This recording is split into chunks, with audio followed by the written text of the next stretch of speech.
पूर्वक अपने को बचाते हुए, नहीं तो पक्का डूब जाएगा। पक्का अनुभव की बात है। संतों की जो बातें होती है वो छाती की बातें होती, पढ़ी लिखी बातों में उतना प्रभाव नहीं पड़ता जितना हृदय की अनुभूत बातों पर पड़ता है। फिर अनुभव होगा कि बड़ा इष्ट कठोर है, वो हमारी रक्षा नहीं की, हमको बचाया नहीं, हम संकट में फंस गए। तो इष्ट शास्त्रों में संतों के रूप में, गुरुदेव के रूप में उपदेश करते हैं। निरपेक्षम मुनिम शांतम निर्वैरम समदर्शनम। कहां यहां ऐसा लिखा है कि तुम ऐसी दया करो कि उसी का चिंतन करने लगो, उसी के गले लग जाओ, उसी को अपना मान लो? कहां लिखा है? निरपेक्षम, किसी की अपेक्षा नहीं। हम उपदेश कर रहे हैं, उसको पकड़ो तो आओ, जैसे हम चाहें वैसे चलो तो आओ, नहीं तो जाओ। भगवान का ही सब बनाया हुआ खेल है, भोगो खेलो, नरक जाओ स्वर्ग जाओ, तुम्हारी रुचि।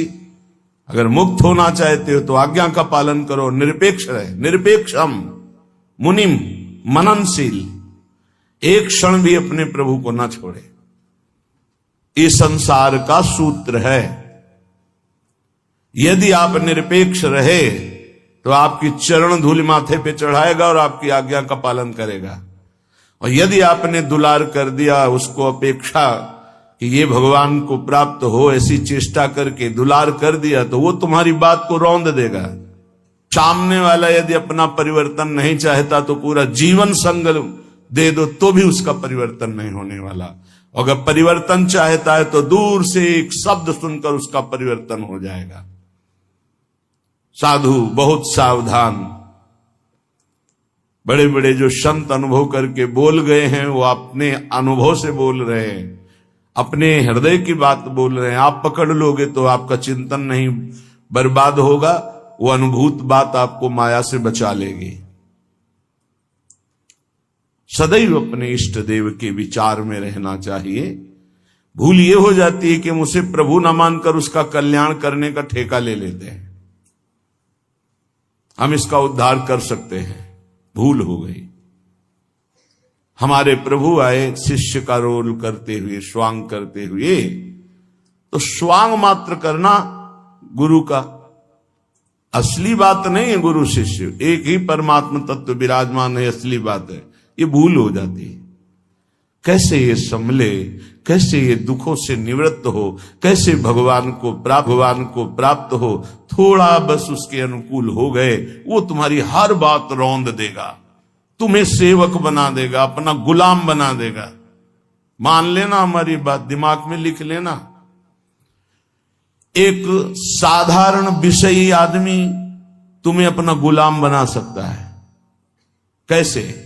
उसकी अनुकूलता को यदि तुमने परोसा, बस वो तुम्हारी आज्ञा का उल्लंघन कर देगा। ऐसे सात्विक जन बहुत कम होते हैं जो ये बात सोचे कि ये किसी की तरफ देखते नहीं, किसी से बोलते नहीं। इन्होंने हमारी तरफ देखा, हमसे बोले, बात किया, अहो भाग्य। ये हम अपने अनुभव की बात और संतों के अनुभव की बात करते हैं जो माया मुक्त हैं। किसी को उपदेश देकर निरपेक्ष हो जाना, यही उसके कल्याण का स्वरूप है।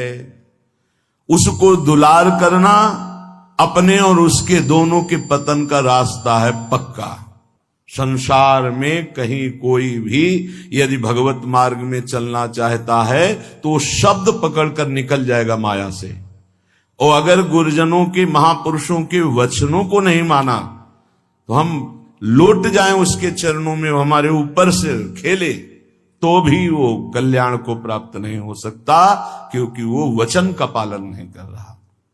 गुरुजनों का उदास रहना हमारे लिए अत्यंत आवश्यक है, क्योंकि जब वो उदासीन होकर तिरछी चितवन से देखते हैं तो हृदय थर्रा जाता है और धर्म पूर्वक चलता है। और जब गुरुदेव मुस्कुरा देते हैं तो उसका उल्टा फल होता है, हमें गर्व हो जाता है और हम उनकी आज्ञा का उल्लंघन कर देते हैं। ये संसार सद्गुरु स्वरूप है, ये पूरे जीवन शिक्षा देता रहता है। इसलिए हम वैरागी, भगवत मार्ग के अनुरागी या गृहस्थ में जो वैष्णवजन है, उनको ये जो दूसरों को उपदेश देना, दूसरों के कल्याण का ठेकेदार बन जाना, ये बहुत ही घातक खेल है।